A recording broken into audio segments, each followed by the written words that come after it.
बर्फ के पानी छतिया पर झरे, तोहरा याद में दिलवा मोरा डोले रे। सांझ से भोर तक तोहरे आस रहे, तोहरे बिना हर खुशी उदास रहे।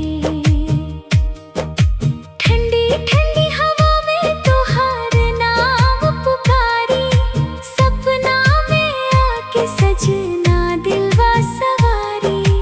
हंसी तोहार लागे चांद की उजियार, साथे रहब सदाई बा हमार प्यार।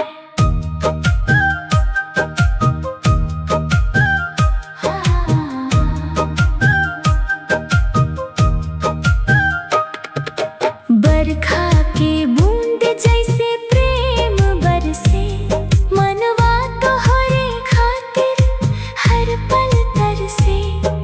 हाथ में हाथ लेके चलब हर राह, जन्म जन्म निभाएब अपना